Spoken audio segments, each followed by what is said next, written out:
Hey guys, and welcome back. So today we will be talking about why Australia is ditching armoured vehicles.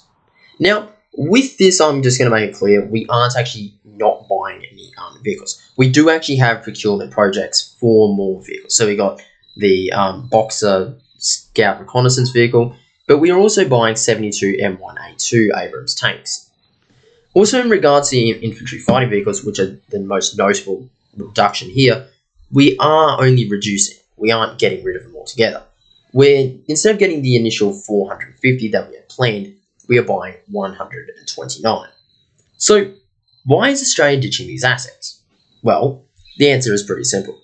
We don't need them. Here in Australia, we have very few situations where we actually have a requirement for such vehicles. Australia is a very large country with a very small population and an even smaller defence force. We have a huge coastline, which makes this number of vehicles that we have really difficult if you want to actually protect Australia in terms of land combat. Another compounding factor is that we just don't have the population to maintain such a war.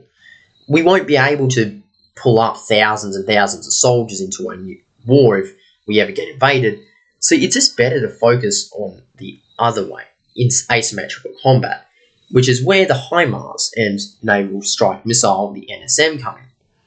Australia is buying, initially, we have a purchase set up for 20 HIMARS. This is the first confirmed deal that we have. However, we are likely to buy more. The HIMARS launch system has, initially, with the regular rockets, a range of 70 kilometres. However, they do have different models that have a range up to 300 kilometers with a planned version with over 400 kilometers range. The Naval Strike Missile system that we are also planning on purchasing is land-based, and it can be launched from the back of a truck with over 250 kilometers range, effectively shutting down enemy access to the seas and territories around Australia. So what's the reason for all this? Why should we be buying this? Well, as I said before, it's about asymmetrical warfare. It's about not fighting your opponents head on.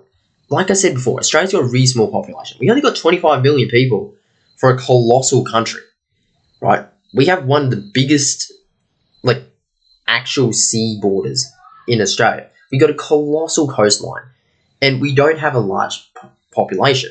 This means that to be able to provide the military assets to protect effectively around the world, we probably need a population, really, of about China's.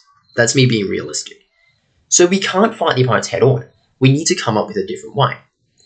And this is where asymmetric warfare comes in. And deterrence. We don't have to fight you head on to cause damage. And this is where the beauty of the HIMARS really lies. You don't have to hit an opponent at a close range. You don't have to get within a couple of kilometers of them. You can sit hundreds of kilometers away and destroy their tanks, their fighter jets, their airfields, their ships. And that's where all this comes in. We can use these systems to target hostile amphibious and supply ships, causing catastrophic damage to hostile forces before they land our country. As anyone will tell you, it is very, very difficult to invade a country when their LHDs, destroyers, and aircraft carriers are burning piles of scrap, slowly sinking beneath the waves. And this is where these systems come in. They will make it nearly impossible for a hostile force to invade Australia. And it makes us a very, very difficult country to threaten. Alongside with all these various other concepts of the Navy needing more spending, where the Navy's possibly going to get corvettes, smaller, more heavily armed ships that can take down larger opponents, all these various concepts come together to really create this holy grail of defence. Is that Australia is finally waking up. We're realising that we can't defend against an opponent in a high-end, high-intensity conflict with only just the military design to take on a bunch of terrorists. We've realised, and I believe we're starting to wake up to this, that we are no longer in this safe world which we can rely upon our distance away from everything. In fact, this distance is even a weakness in a lot of ways. And this is where all this stuff comes in. We have to complement ourselves. We have to fight the opponents where our strengths are. We have to hit them where their weaknesses are. And that's where every single one of these systems comes in. I hope you guys enjoyed. If you did, please leave a like and subscribe. And I will catch you on the next one. Thank you very much. Bye.